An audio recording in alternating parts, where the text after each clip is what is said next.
அதே போல திமுக கூட்டணியில் அங்க வைக்கின்ற விசிகா இந்த பகுதியில மட்டும் மதுரையில மட்டும் அவர் கொடிக்கம நடவிடவே இல்லை. திமுக காரரு திமுக கூட்டணியில் அங்கம் வைக்கிறது விசிகா.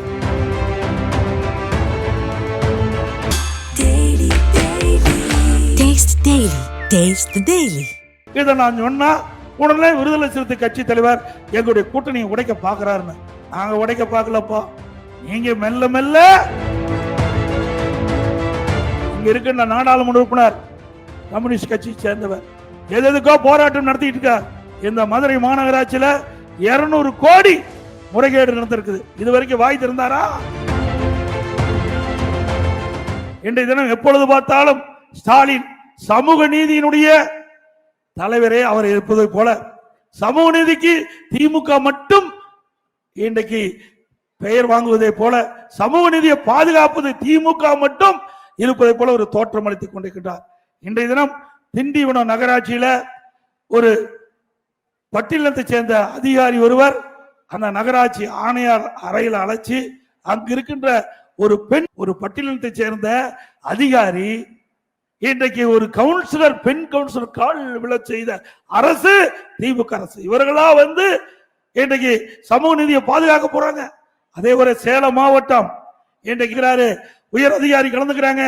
அந்த நகரமன்ற தலைவர் பட்டியலத்தை சேர்ந்தவர், அவரை நாற்காலியில் அமர வைக்கல, பின்னாட நிக்க வச்சு அந்த அரசு விழா நடக்குது. அப்படி பட்டியலின மக்களை அவமானப்படுத்துகின்ற அரசு திராவிட முன்னேற்ற கழக அரசு. இவர்களா சமூக நீதியை பாதுகாக்கக்கூடிய அரசாங்கம், பாதுகாக்கக்கூடிய கட்சி திமுக கட்சி என்பதை நாம் சிந்தித்து பார்க்க வேண்டும்.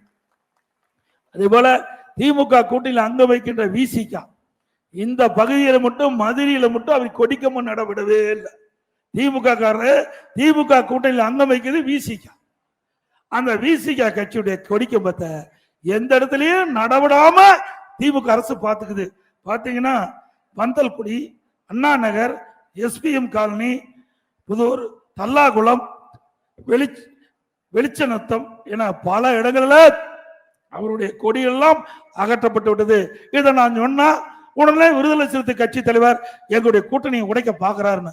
நாங்க உடைக்க பார்க்கலப்பா, நீங்க மெல்ல மெல்ல அந்த கட்சிய விழுங்கிடுவாங்க. திமுக உசாரா இருந்தா சரி. அதோட இங்க இருக்கின்ற நாடாளுமன்ற உறுப்பினர் கம்யூனிஸ்ட் கட்சியை சேர்ந்தவர் எதுக்கோ போராட்டம் நடத்திட்டு இருக்கார். இந்த மதுரை மாநகராட்சியில 200 கோடி முறைகேடு நடந்திருக்குது. இதுவரைக்கும் வாய் திறந்தாரா? இதுவரைக்கும் வாயே திறக்கல. ஏன்னா அடுத்த ஆண்டு சட்டமன்ற தேர்தல் நடக்குது. வாய் திறந்தா வெளியில அனுப்பிச்சிருவாங்க. அதுக்கு பயந்து எவ்வளவு பெரிய முறைகேடு நடந்திருக்குது. இந்த மாநகராட்சி மக்களுடைய வரிப்பணத்தை இன்றைக்கு இவர்கள் கொள்ளையடிச்சிருக்கிறாங்க. இதற்கு கூட இங்க இருக்கிற நாடாளுமன்ற குரல் கொடுக்கலைன்னா இவர் நாடாளுமன்ற இருப்பதற்கு தகுதியானவர்களா என்பதை